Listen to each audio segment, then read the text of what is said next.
I was really bad in studies. I remember my mother standing in front of the temple, you know, the temple that you have in at home, and say, "Please, isko pass kara dena." Is a fun story, which many people will relate to. Is when your baby is born. Oh my God! Nobody tells you how tough it's going to be for the woman, right? We have just grown up looking at these ads, all these moms and babies looking so happy and so perfect and so amazing. But oh my God, that's just so far away from the truth. Actually, I gave birth 12 days in. I was in a meeting discussing closing our deal because I was the CEO of the company. And you had to be there. I had to be there. So I said 50% of my salary, give me 2 months and we'll see where this goes. I came in, 2 months in, we had 16 new accounts. And you know, the rest is history, because when you bet on yourself, which I have done so many times in my life, because who else will you bet on, right, if not yourself? I've realized that when I've had the confidence to bet on myself, people around me have felt that.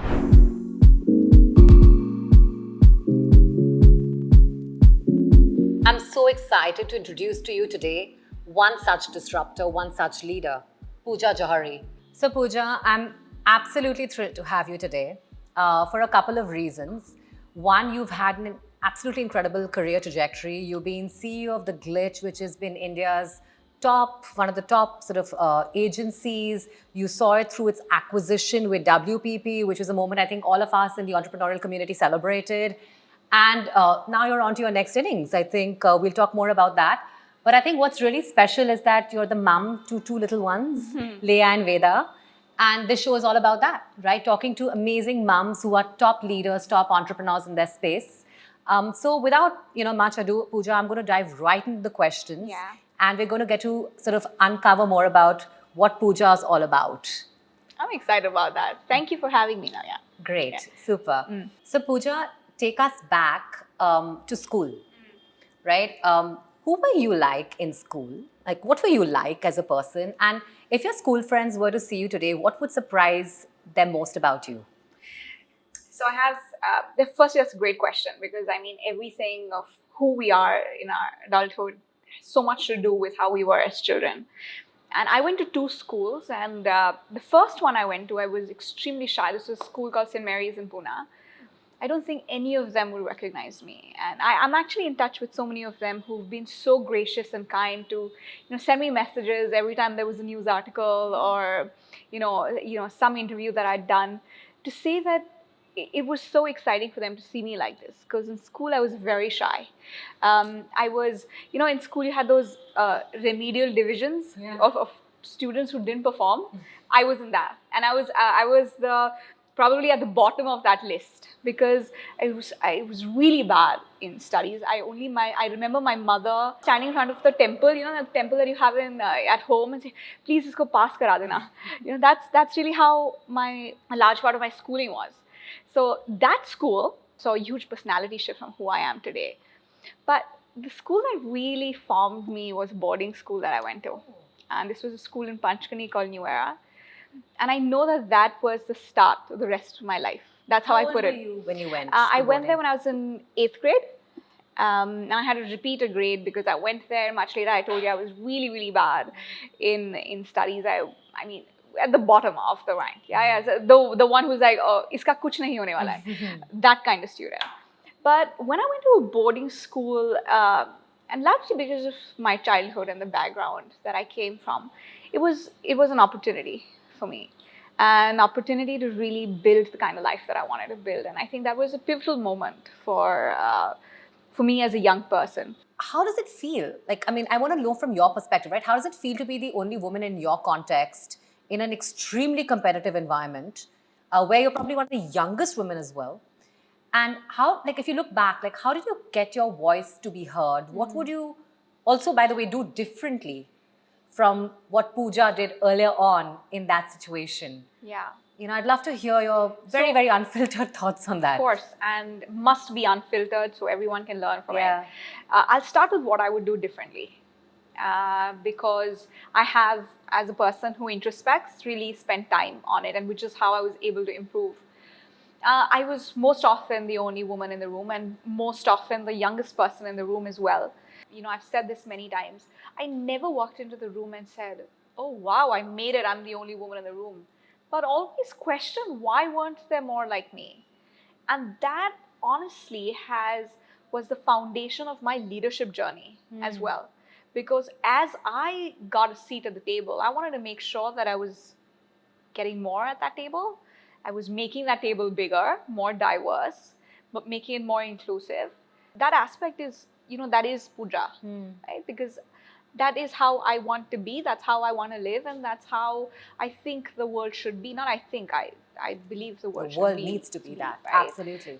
So as I was on that path, which is that I had to build a bigger table and invite more to the table, many times, especially in my youth when I was younger, use strategies like demanding. And I have learned the hard way. Now, as you grow and you hold a position, your demand seems like a command, it seems like a polite ask, seems like a request. But when you're a young person in middle management, and when you ask for something politely, it is a demand, right? So I just say demand. And as I requested for more women to be at that table, it backfired. Because especially in advertising long ago, I'm talking about 17, 18 years ago when I was starting out my career, it was a complete boys club. In fact, it still largely is a boys club. Right? But there are more women out there who are in leadership positions. But it's largely a boys club. And I should have been more strategic about it. And I should have been more me as a person rather than try to be what a man would do in that situation. And I learned that I don't have to imitate somebody to get something done. I just have to be true to myself to get something done. And that was a huge shift in my life. Because when I was younger, because I was the only person, my role models were other men. I have learned over the years that when I am given a position, to even get that position, I have to be very strategic, right? Because so often those roles are not written for us. That position is never built keeping us in mind and our lifestyle and our life goals in mind, right? That is matrimony, children, physical changes, all of that.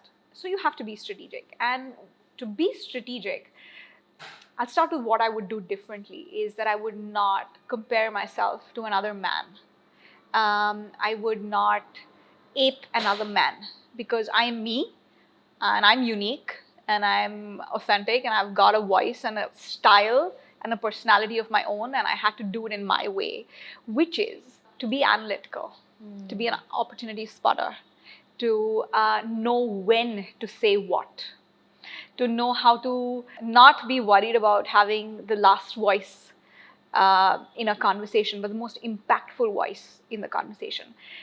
Actually, coming very prepared, because I have learned that the advantage that we have is men are bought up with this confidence that you got it. And because they're bought up with this confidence, they very rarely are actually prepared in these situations. And I have learned that my little bit of prep has actually given me the upper edge. And this is nothing against men, okay? I have worked with some of the most wonderful men throughout my career, and some not so good ones as well.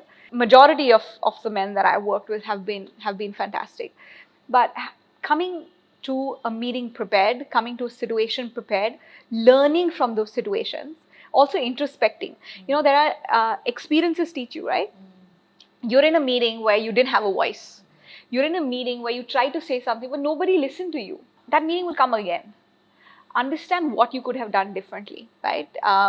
Sometimes you first have to deal with your own fear of saying, hey, should I even raise my hand? Is anyone even going to listen to me? So the first step is to first raise your hand. First put yourself out there, right? If there are two things that will happen, someone will listen to you, they will listen to you, or they will not listen to you. If they listen to you, you've crossed one hurdle. If they don't listen to you, you have to try again. You try again, and you try again, and you try again, till it happens. remove yourself from a situation if you think that it's becoming irritating and it's useless. Be smart about the fact that don't put yourself through bad situations. Understand toxic environments. Understand environments that are not supporting your well-being. You need to understand that. And so often women actually don't understand that. They don't realize that they're putting themselves through working environments that are actually not respecting them. And if you stand up for yourself, saying that, hey, this doesn't work for me for X, Y, and Z reason, you will. There is a good chance that you will go out there and you will find something. This is the same learning you had at regular school versus boarding school, by the way, right? I mean, it's about the environment and whether you belong there, whether the environment respects you for who you are. And you have to you have to be able to see yourself as a third person. See yourself in that meeting room as a third person and see how you're looking. See how you're sounding. See how your body language is, right? Are you sitting up straight? Are you slouching? You come to the meeting prepared to value add in a way that's going to elevate the discussion, or are you just continuing a discussion, right?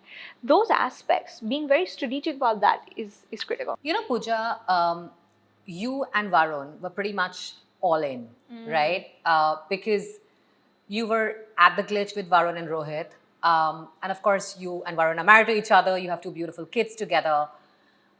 And I think a lot of partners and spouses think about building companies together, but very few do it successfully for different reasons.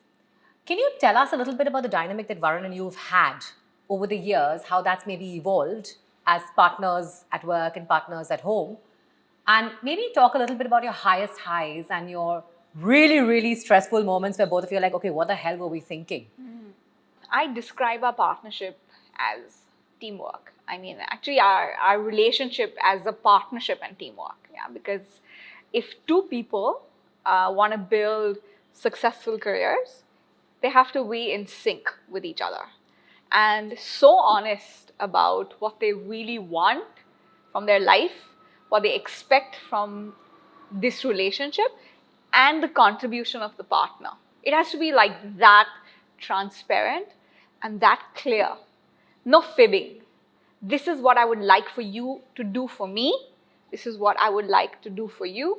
What do you expect from me? It seems tactical, but that has been the base of our relationship. Because we have these check-ins and these conversations very often. And we've learned that over the years. That's not how it was at the start, of course. I mean, everybody who's married knows that the first 6 months of a marriage, trying, right? I mean, everything you love about the person, you don't love anymore.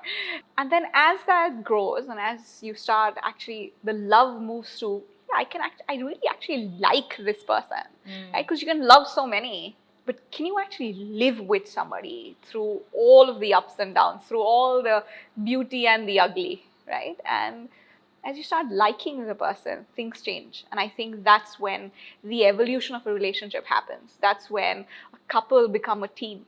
That's when joint decisions actually become joint decisions and where one doesn't have to compromise, right? So our relationship has actually evolved a lot. We went from, like any other couple, defying each other on everything and, trying to understand each other and understand each other's personalities, liking things, not liking things. But what shifted for us was therapy. I'm a huge proponent for that. I believe that people should, these check-ins, these mental check-ins are so critical.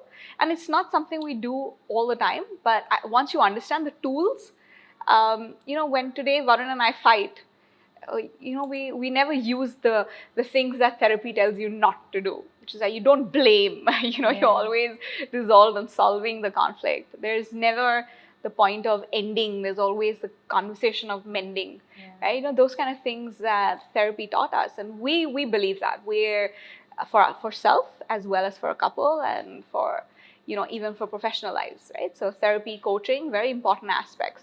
Work with experts on things you don't understand, learn those tools, use them in your life, live well, right? It's as simple as that. So the partnership grew. We learned to like each other while loving each other. We were sure we wanted to bring other people into this world because we trusted each other, which was an important aspect. So we've had many highs. The highs have been, Maybe share one like high where you were like, oh my God, this is what I'm talking about. This is the partnership. This is the respect in a relationship that, we both sort of looked for and we found in each other. Like, can you give there me are an actually instance? many things that, because just as people, there's so much on social and things like that. There's so much that we've already spoken about, but the one part that I've not actually spoken about is when I was in my lowest of low and how this partnership helped me. And I know that Varun has a similar story. Because when things are going great, right? But when your partner actually aids you and assists you and backs you to live well, that's when you know that this guy is for keeps, right? I want to grow old with this man. Yeah. And this happened when I was in a very low stage, career-wise, lowest of low. Yeah, in this, and I very rarely get into that because I'm a very confident person. I wake up saying, "Hey, you've got it." But really bad phase. Things were not going well for me, and it was, when things go bad, and it's about perspective, right? When your perspective is in the dumps, everything is in the dumps. And I remember Varun just looking at me and said that, very honestly, that I want you to look in the mirror and I want you to see if you recognize yourself, because I don't recognize you. And you have two options. You can continue to stay like this and I will still love you and we will still have a great relationship, but you can go and get help, right? And I will help you get the right help. And, when that conversation was not about, about ending a relationship, but more about, I've got you, man, through all your shit, through all your drama, through all your mess, I've got you. But you know what? I want you to get up and take my hand, and I'm pulling you out of that ditch, and we're going to go and get help. For me, I remember that moment distinctively. We were sitting in our home on the couch, and he looked at me and he said that. And we've had many such moments, conversations with each other over the years, which define us as people, as part, because you see yourself when you see each other at their worst, but good comes out of that. That for me is a great high, because I'm bare with him, and he's bare with me, and if we are that way with each other, then the good is always good. The bad is a fun story, which many people will relate to, is when your baby is born. Oh my God, nobody tells you how tough it's going to be for the woman, right? We have just grown up looking at these ads, all these moms and babies looking so happy and so perfect and so amazing. But oh my God, that's just so far away from the truth. When my baby was born, and it was very difficult to have my baby, by the way. I've gone through many miscarriages, crazy number of IVF rounds. With Leah. With Leah and with Veda. Veda both, yeah. I don't know why. And sometimes I wonder, how could a person like me, who has such great faith in oneself, and I'm going to really live well, put myself physically and mentally through what I did, okay? I don't have an answer. I still don't know what it is. Anyways, did what we did to have our daughter, a very traumatic experience. And then the baby came, and I remember I have cried every day for 6 months. Every day, a person like me who's running a company, who anyone looks at and say, she's a confident person. And she's got it. She's sorted. Yeah. Actually, that's the word, right? My friends have always said, Pooja's sorted, man. I was not sorted at all. And Varun and I just didn't know what hit us. We had this little baby in front of us and we didn't know what we needed to do. I'm not talking about the basics like feeding and changing. Emotionally, your whole life changes. And the woman carries the weight of that. Firstly, physically, after a cesarean, I was just in such a bad state. And I had a great doctor, by the way, so my recovery was fantastic. But I was still in pain. Then the breastfeeding, oh my God, that requires therapy. And no one tells you about that, interestingly enough, right? I called my mom, I'm like, why didn't you tell me? She said, we've all done it, But I don't even think they remember, honestly, Pooja, it was so long back. Yeah, and I don't know how they did it with all of the pressures they had, because we had like a village looking after us. My mom poor thing was managing the house and everything, with no help. So, I mean, I love the fact that she's so confident about it. But I called up my friends who've had babies. I'm like, why did nobody tell me that I needed to prepare myself physically, emotionally for how my life is going to change? Did you have a 6-month Did you take the No, I maternity didn't, leave? because we were in the middle of our acquisition. So I gave tell us birth. more. Tell me more about that. Actually, I gave birth 12 days in. I was in a meeting discussing closing our deal because I was the CEO of the company. And you had to be there. I had to be there. I remember I wore this, your body after you give birth. Fun experience, guys. So and you want to wear that dress. And I put something on. And I looked at myself in the mirror and I was like, I love you, Pooja, but I just don't recognize you right now. So just that. And then to be in that room in a meeting where, again, I was the only woman, which so often happens, right? Only woman in that meeting. Great meeting, by the way, all good. But the back of my head, my baby, I have to be home in time to breastfeed my baby, or, my God, I'm so uncomfortable right now. All of that. And your breasts are leaking. Hello, like 12 days in, your breasts are leaking. I mean, they were wearing breast pads probably, like trying to... You're basically from everywhere. Crazy. That's what it is. Yes, well said. Well said. So, I mean, all over there is liquid coming out. But it was tough. And Varun, day 10, picks up his bag and says, I'm going to go to the gym. I lost my mind.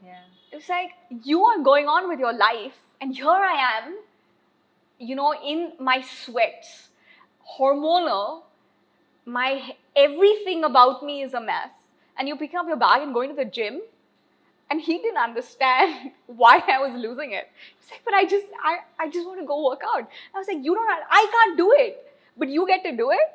And obviously over time, we both, this was just the start of it, but the bigger aspect was work. That even though I was CEO, I had to, I was still breastfeeding. Thankfully my home was very close to my office, and I could do what I do is because I have a village. I have my mom who helps me with my daughter, my children now. I had staff. I had so many people who were helping me. That was the only reason I could do what I was doing. Even then it was so tough because I was constantly at loggerheads with Varun for the fact that he could do so much more than I could. And that was the lowest of low. When our son was born, it was a completely different story because we had parented for 6 years, right? For almost 5.5 years actually when our son was born. So it was a completely different story because we'd both learned from it. But the first one, the baby is born and the man just goes on with his life. But things really slow down for you.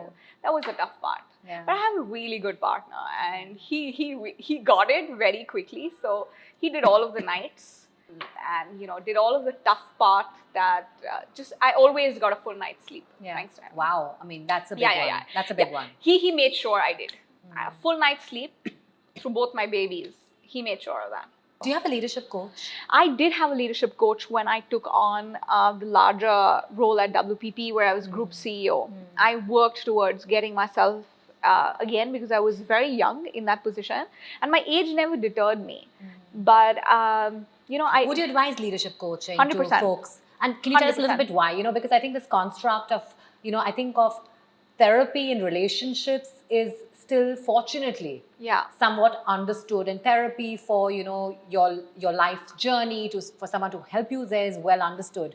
But professional journeys, especially at accelerated paces, require a special kind of a coach. 100%. So tell us a little bit more about what that experience has been for you, Pooja, and why you would recommend it. Largely to handle situations. Right, the basic of that is to handle situations that you don't have the experience to handle. I'll give you an example. Being the leader of a board which has very, very experienced older talent that doesn't look at you as someone who can add value to them. Basic, right? You're dealing with people who actually don't see you as their fit leader in that position. How do you navigate that? Secondly, You are navigating and building multiple organizations together. You may have the capability to do it, of course, which is why you got the job. But the schematics of how do you get these people to work with you? Yeah. Because you can't do everything alone. You have to recognize that, right? You have to get people to work with you. That is a strategic play. Understanding human behavior at the workspace is a strategic play. Yeah. And you need to understand that. You need to equip yourself with strategies in the most positive manner, the ability to understand human behavior, the ability to understand human goals, the ability to understand that a person sitting in front of me right now is not the entire person. There is a backstory to that person. There is an ambition to that person. There is a surrounding environment that person is operating in, which I as a leader need to understand. Only then can I add value to this person's life. That requires assistance for yourself to train your mind, which is like a muscle, give you exercises that you can practice that make you a better leader. Because you know what? You've been given that job, you bloody well do it well. So it's an obligation to yourself and the thousands of people who report into you, the organization that you are leading, that you are coming well prepared to the job. Yeah. So leadership coaching is a very important aspect, and I advise everybody to go get it. In fact, I gifted it to a lot of my my teammates because that's I believe that therapy, coaching are great proponents to living well and succeeding and understanding strategies, because a lot of the stuff we actually do know it. You know how to solve a conflict, right? The basics of it, you have to resolve this situation. But how you arrive at that resolution requires an understanding. Yeah. And there is a method to that. There's a science to that, which is, so coaching is education. You educate yourself and train your mind and yourself to do well in that meeting room. No, I love that. And I think, the other piece to coaching, and I've just started leadership coaching myself, getting coached myself, right? I think it's the whole piece, and you talked about this, Pooja, about being authentic, right? And the first question my leadership coach asked me is that go back to who Naiyya really is, right? And I think in that journey, in that conversation, I realized I'd kind of lost parts of myself that made me who I am. So I think it's also interesting, right? Because you go back to what makes you unique and different. Yes. And a unique leader. Yes. And that's really your authentic self. So, absolutely. I'm really happy to hear that you so strongly endorse leadership coaching, because I think it's a message to everybody out there who's watching that take the time and put the resources in to invest in yourself if you want to have not just a successful but a thriving career and a thriving journey in your professional life. I'm going to move on to the more personal stuff now again. So Leia happened when you signed the acquisition with WPP, and then Veda happened, and you decided to move on from the merged entity with WPP and begin life again as an entrepreneur again with Varun, and I think Rohit's part of this as well. No, it's just Varun. Oh, it's Varun and you. Great. Yeah. So again, what's that? You're moving from something which is so well positioned, so stable, so honestly, it's quite a aspired for coveted position you play and have today, Pooja. So what gives you the keeda to start up again? And tell me a little bit about the journey going forward and what's the new company all about? The keeda is actually my innate need to constantly keep betting on myself. It's really that. It's just who I am as a person. And when something comes to you, you get one life. You have an obligation to yourself to see that through. And we built something. We built equity. We built financial stability. This phase of our professional life is more suited to who we are as people today, which is holistic life education.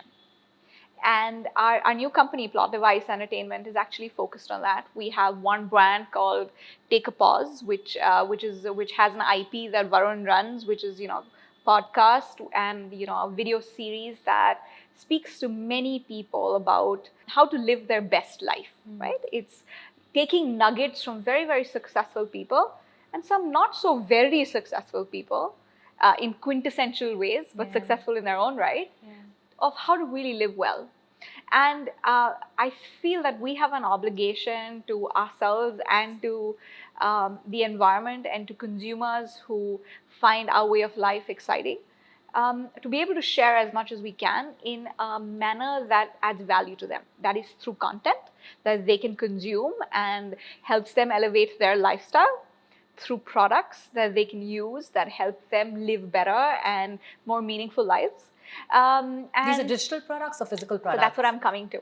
At the moment, we've just launched Pause, which is a digital IP. Pause speaks to adults, speaks to parents, speaks to leaders. Our new brand is called EMoMee. This is actually the first time we're talking about it.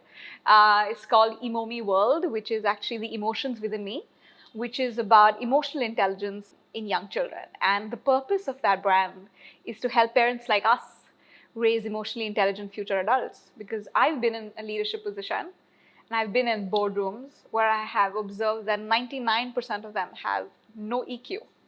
And what the world needs is to train young children at the age that they are at, as young as 6 months, on how to build emotional intelligence from a very, very young age so that they can live better. And this is through products, through games, through toys, through content, through stories. That's what we're building now. So the team is like, how's the team structured now? It's so different from what you were doing earlier, so right? And that was so mission aligned when I hear you speak. Yeah, it now is. I'm like putting the dots together. This is so mission aligned to where you and Varun are. Whereas people, we are people who believe in self-development because we have one life. We've got to live it well, man. Right? And we've got to give ourselves the tools to be able to live well. And what we've learned through our privilege of having time, having a few resources that allows us to live well, we have actually taken all of that for a larger audience. So our content will always, anyone who consumes our content, be it through Pause or through EMoMee World, which is actually going to be stories, a very different approach from conversations, but actually through stories, will teach young children. Like real stories? IPs, real IPs that we're building, real stories that actually, a lot of them that Varun is writing, that help children deal with grief, that help children deal with... So children will read this or parents will read this and have the tools to basically... It is actually children, parents will be able to read this to their children. Children will be able to read this to themselves because they will be built as per reading stages. We actually have a printed, published books? Yes, we have a child development expert who's part of our core team, who's helping us build key emotional milestones and mapping that to school curriculums. Our entire education environment is so over-indexed on IQ. So over-indexed on IQ. All of our edutech startups are so over-indexed on IQ. And the biggest need for the world today is to have emotionally intelligent human beings walking the planet, right? And we want to play a role in that. And what we're doing is through an entertainment and gamified fashion. So we will be building stories. So story on grief will not be a hard story about grief, but will be a situational story about something that a child may be going through. I don't want to give that away because I want the book to come out. That a child is actually going through, but in a very entertaining manner, help a child understand that emotion and regulate it. We're creating toys, specialized toys and games that at a mass level that will help build emotional intelligence. It doesn't exist in the market at all, right? It's a complete white space. Yes. Isn't it? Am I wrong? It is a complete white space. There is not a single, the ones that I have Googled at least, and the ones that I have searched for, because it came from a gap that we faced as parents. Because Varun and I as parents are so focused on self-development, and because we're so aware of the tools that we need to give our children and what we need to equip them with. And as I searched for content and products that could help my children gain emotional intelligence, I didn't find any. And I'm in a position to build. I have the experience to build. I have the understanding to build. And I'm a parent. So that's what we're doing. We're taking all our 20 years of experience of building an organization and building something that is so aligned to the kind of people we are today. That's amazing. And I think it's such a gift to the world. I mean, forget the fact that I think it's an amazing white space. No one's sort of entered it. And I think the need is here. The need is now more than ever because, skills, I hear you. I think the more hard skills, the technical skills, you're seeing sort of generative AI pretty much take over all of that. And, Yeah. there's a whole sort of new generation that's going to enter the workforce and enter entrepreneurship saying, where do I have a right to play and where do I have a unique right to win? That's right. And I think the emotional quotient of that is just so special if you have it, Yes. right? And I think apart from, of course, like the entire thing about career building is just right for humanity. Right We for need this more than humanity. ever. Absolutely. But from a parent's standpoint, emotional intelligence helps you raise successful adults. Correct. A Harvard Business Review report actually said that EQ is a larger indicator of future success than IQ. And it surprises me that there isn't enough focus on EQ. Correct. Right? And so we have the opportunity. So when do you launch, Pooja? Our products will be in market in October. Wow. And so right in time for the festive season as well. Yes. Our community will be live in the next 1 month. You have a community getting built around this? Yeah. Wow. I mean, we're community builders. That we built some of the biggest communities in the world through what we did at Gitch. We definitely are going to do that. Wow. And build a parent community online. Wow, that's fantastic. And you heard it here first. Please, everybody note. Yes. This has been a fascinating conversation, but I want to go back to, again, Pooja, Varun, Leah, Veda, right? When your kids look at both of you go through the ups and downs together, you talk about financial stability. Pooja, that's an aspiration so many people have. Yes. Very few achieve at such a young age, Yes. right? You talk about the highs of building a company, grounds up, selling it, starting a new company that's so mission, so purpose aligned, right? But what do you think is going on in your kids' minds when they look at you in particular, Pooja, their mom, a very successful leader by any standard? What do you think goes on in their mind, and what kind of a legacy or what kind of a remembrance of their mother would you want them to have as they go through this journey of life with both of you? That's such a good question. And at the moment, however, I don't think we rank very high in their minds because we're just regular Joes right in front of them. But I think what my daughter, especially because she understands that, at least a little bit because my son is just 10 months old, she sees her mother and father without any gender roles. She doesn't understand. I don't think she has a concept of gender roles in her mind, which is fantastic. That's how our home is. She sees her mother and father be very vulnerable and be who they are. We come from a time where our parents try to hold everything in. And then suddenly you grow as adults and you see them as human beings and you're like, oh my God, I need therapy for that, right? Our children are seeing us. They see us cry, they see us laugh, they see us kiss, they see us hug, they see us angry, they see us through every emotion. They see that we have our own aspirations, that Pooja belongs to Pooja. Pooja may be a mom, Pooja may be a wife, a daughter, but Pooja belongs to Pooja. Right? And Leah belongs to Leah, and Veda belongs to Veda, and Varun belongs to Varun. But we are blessed that we are a family and we choose to be with each other. We enjoy our own aspirations and ambitions, and as a family, we will support each other. We have family goals, we have personal goals, we have mom and dad goals, mom and daughter goals, mom and son goals, and same thing with Varun and our kids. But we are individuals. She sees that. So Pooja is not just a mom. Yeah. Varun's not just her dad. We're so much more. And I know that she sees that already. And that's what I want for her. I don't want her to grow up thinking that these are the roles that she has to fulfill. She is Leah, who chooses to play the roles that she wants to play in her life. Yeah. And that freedom from expectation is what I want to take away from my kids. And that's so liberating though. Yeah. I mean, just think about it. Just the idea of it, right?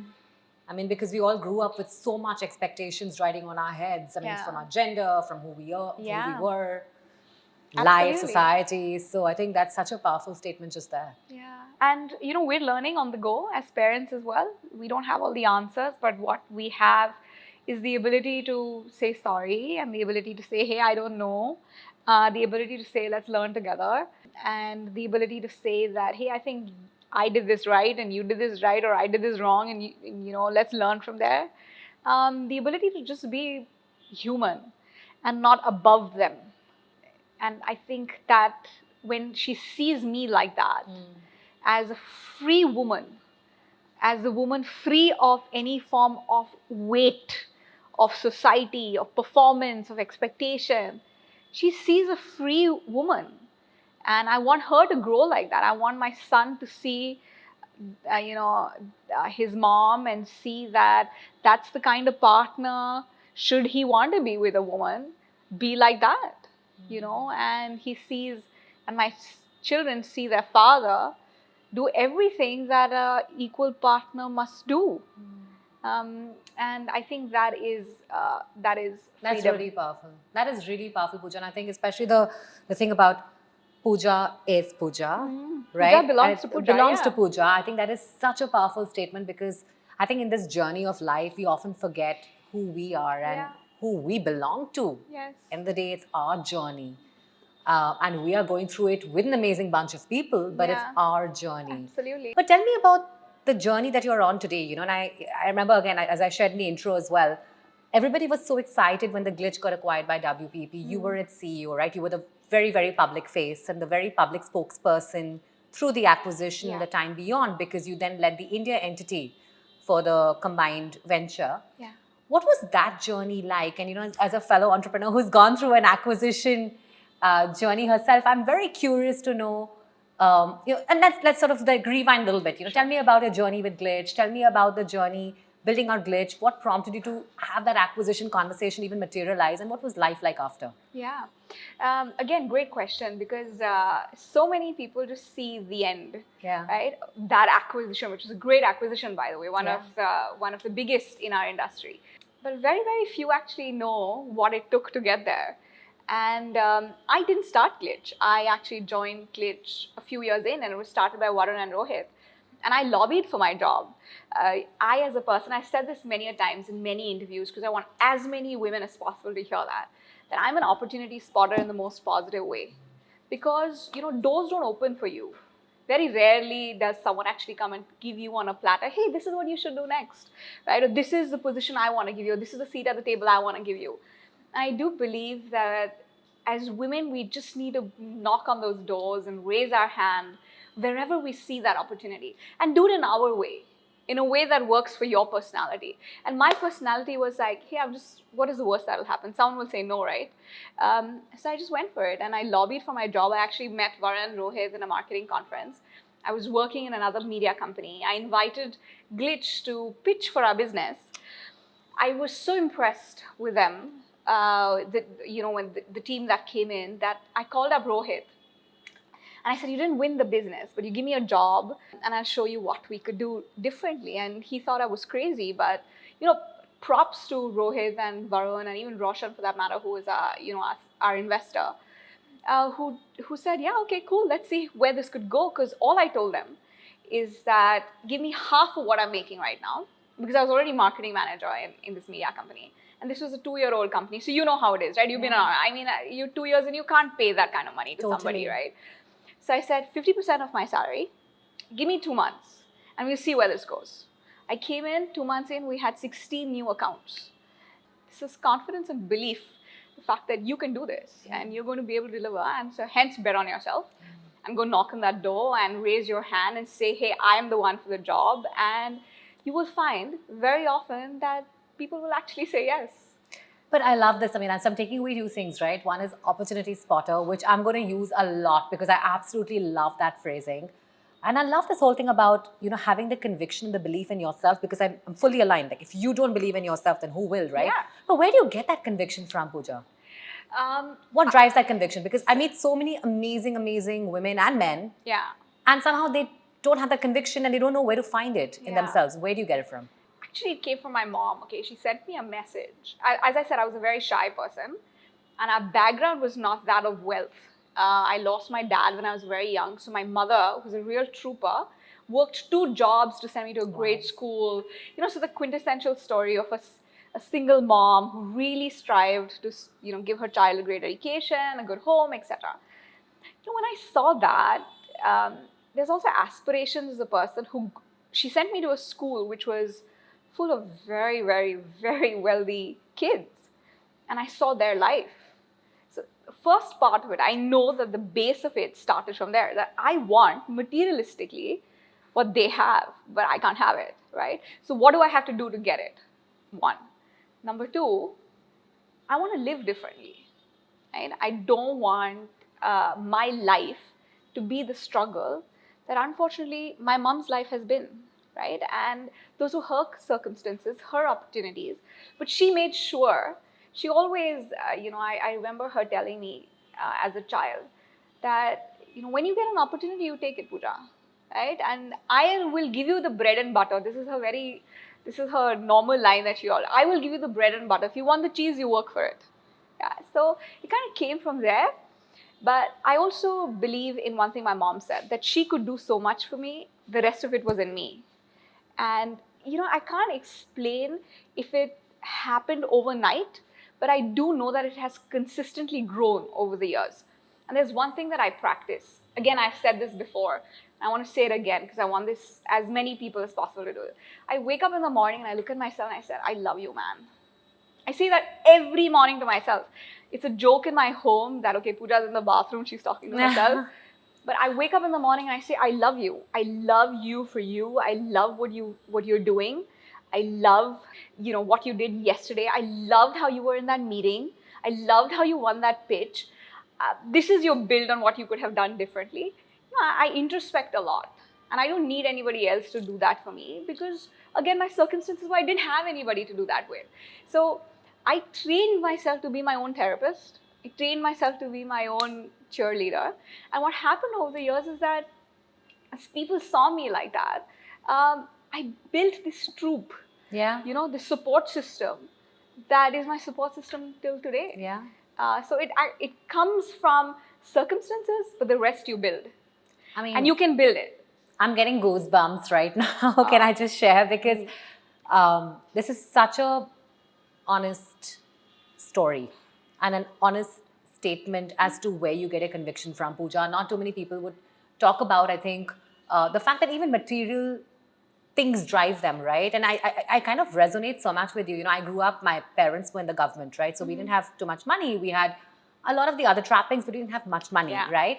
And you're so right. I grew up in Calcutta and I grew up in a school where a lot of wealthy kids went to as well. And I remember when I was much younger, but being very embarrassed of calling some of these friends home because I was living in a government flat. Things were like quite dilapidated and breaking like at different places. And I would go to their sort of really palatial houses and feel very much like, oh, what will they think of me when they come home? But that was obviously very early memories. But I think in some sense, whereas I think to my life as well, there has been this whole sort of aspiration to sort of maybe compensate or to maybe do better and to never have these feelings ever. So one, it really starts from there, right? The materialistic aspect of it. But then as you start getting it, and this has come with age, so bear with me, the younger ones who are listening. It has truly come with age. That it starts materialistically, but it kind of, shows you this, Varun, my husband, calls this. He calls this lifestyle design. He and I have become masters of it. We design our life for the kind of life we want to live, right? So it starts from gaining materialistic things, but actually goes to eventually the kind of life you want to live. Correct. Right? Because money is important, very important, but outside of that, there's a lot. And you learn that and earn that with time and experience. So, coming back to the acquisition journey, because that's how I was as a person, I got in, made that pitch to get my job, year on year, made a pitch to get my hike. And when I was given the position of CEO, we had already gotten the company to a certain state. So, I respect Varun and Rohit for, allowing me and trusting me with their company, because it then eventually did become Varun, Rohit and Pooja, and it points to them, that they were okay with that. And I have great respect for people like that who will give an opportunity and give an equal seat to someone who, helps them with their organization the way I did. But you were clearly creating value, right? So, Of I mean, course, it made there was business sense for them as well. yeah, But like, obviously, but of course, like yes. maturity and sort of But partnership at all ends, essentially. Yes, of course. But I mean, come on, we know that there are people who are great performers in organizations, but actually don't get what they deserve. Right. And I understand my privilege. I understand. Of course, I was really good at what I did. Yeah. And it was the obvious choice, but they had it in them as well to see that, right? So coming back to the acquisition journey very quickly, right, Pooja? So how did WPP happen? How did that conversation get started? And what happened post? So we were building our company, winning great accounts, doing really well, making a name for ourselves in the industry. We didn't even think an acquisition was a possibility. And it so happened that we won the Netflix business and the LinkedIn business, really big businesses to win. And this email popped into our inbox from a banker who said that, a lot of global players are interested in acquiring you. And I remember the three of us looking at each other and saying, what would they acquire and how would they? We didn't even know how that works, right? This is which year? This is 2014, 15. We didn't even know. Right? I mean, obviously we knew there were startups and there were VCs and there was all of that was happening, but we were not on that trajectory. We were building something of great value. We really enjoyed doing what we were doing. It was doing super well. We were profitable. We were paying ourselves what we wanted. So we were not out there looking for an acquisition. So I remember 2 years, we were dating. It was the best courtship of our lives because for 2 years, global CEOs of the biggest networks in the world were in Bombay taking the three of us out to dinner, which was awesome. And it helped us understand our value. We always knew we were good, but to see these guys, see what and articulate what we were not articulating about ourselves was great. It was very, it was validating. It was great for us. It was great for our team. So the moment we understood that this is an option, then we had to look at the best option, right? And we were strategic about it. What are the things that it would do for us? And for anybody out there building a company, looking to get acquired, there are a few things. One, where are you in your life?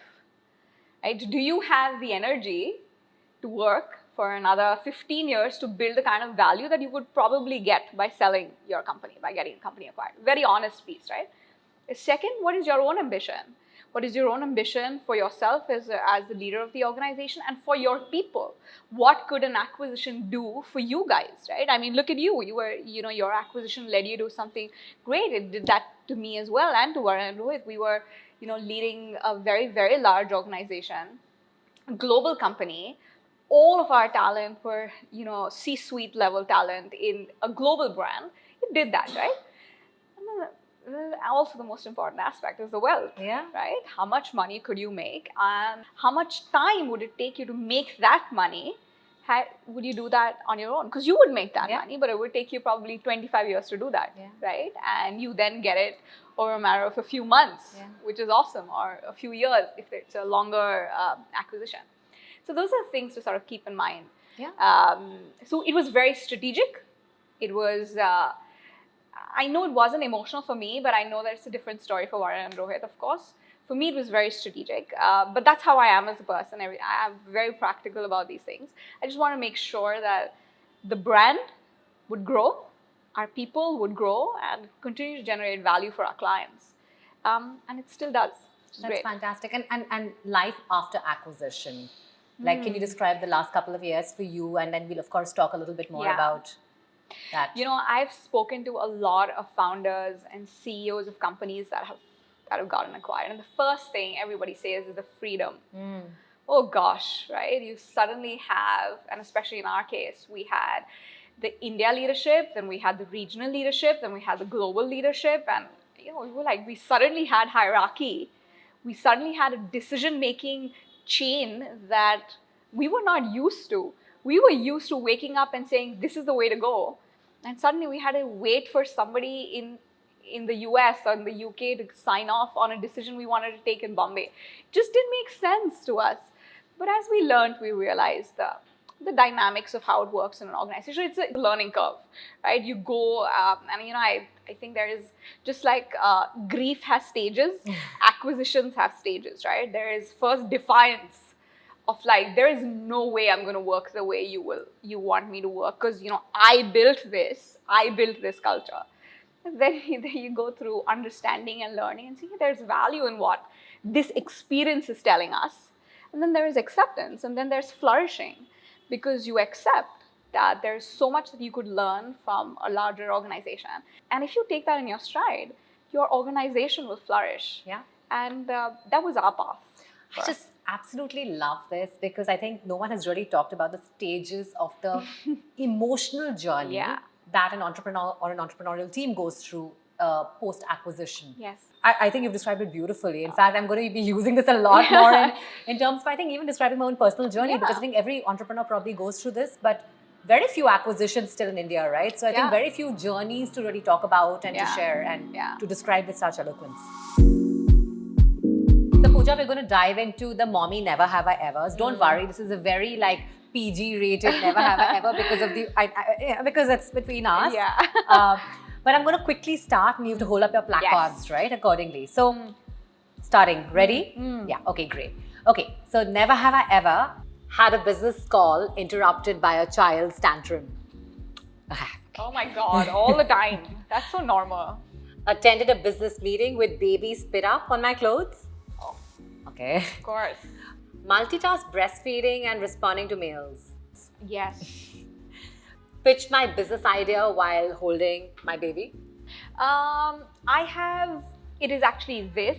I have been, during the pandemic, had Leia in the same room while I had a really, really important meeting, because there was no one else to take care of her. So she was in the room with me. And she was quiet? She kept asking, Mama, Mama is 30,000 times in 1 minute. Correct. So that did happen. And what did you do? Press mute all the time? Yeah, I would just say, excuse me. But I never apologized. I would say, excuse me. And the situation was such that they couldn't make it at the time that I could make it. So they understood. And then, your situation is your situation, right? I love the fact you didn't apologize. Yeah. I've had to grow through that and get to the other side on that. Anyway, felt guilty about leaving the kids and going to work? You have? I have. This is not a regular thing, because as I said, Pooja belongs to Pooja. Yeah. My children understand that. But there are moments when if I have to miss something that I really don't want to miss, then I feel bad about it more than guilty. I don't feel guilty. Yeah. I feel, I really want to be there, but I've got to go do this meeting. Yeah. So I have that. Yeah. Okay, cool. Conducted a business meeting while pushing a stroller? I have done a call while doing a stroller, while pushing a stroller. So you got your steps in. Yeah. Perfect. Yeah. Exercise, baby care, meeting, check. All in. Yeah. All in all. Negotiated a business deal with my child on my lap? Yeah, of course. Attended a networking event with a diaper bag as an accessory? Have I done that? I don't think I have done that. Because I have Varun, who steps in. I love that. I don't think I've done that either, actually, come to think of it, because I like to be put together for it's my night out, man. Yeah. I want a drink in my hand. Correct. So Pooja, has been an absolutely fabulous conversation. Thank you. But before you leave, what's that one message you want to leave behind with all the mums, maybe dads, but certainly fellow leaders watching you here today? Again, such a good piece to share, the way I live, which is I would like my children, and hence I hope other women and men and parents, guardians find some form of motivation from that, is to actually let your children see you as a free person. When your children see you as someone who is weighed down by responsibility, you're actually doing them a disservice, because children are happy when they see their parents happy. And that for me has been one of the biggest gifts I think I have given my kids, is to have a happy, fulfilled mom who comes home, because then I'm a happy mom to them. Yeah. As a leader, you truly have to cut yourself some slack. There is no perfect way to raise a child. Children really, all they need is a safe environment, a healthy environment where they can have a voice. where you give them your undivided time. How much of it depends on your life and your restrictions, but that's all they need from you. That you listen to them, you lean into them, you make them feel safe, and they just need to know that you're there and you have their back. I think it's so simple. They really don't need anything else. Those are those moments where you realize that sometimes the most important things in life are actually the most basic. Oh my God, the yes. most simple. Yeah. And Pooja, I can't thank you enough for sharing your journey, both as a mother, but as a leader, so transparently, so authentically, honestly being so candid on this show. As a fellow mom and as an entrepreneur myself, I could relate to so much of what you said. And I know a lot of people watching this will be very inspired and hopefully find that conviction in themselves and their journeys. But before you go, we have a small hamper for you from the Moms Co. Oh, this is lovely. And this sort of is a celebration for every mom through every change. Thank you so much. I had such a great conversation and this is lovely. Join me again on our next episode for more honest, no-holds-barred conversations with India's top mompreneurs. Till then, goodbye.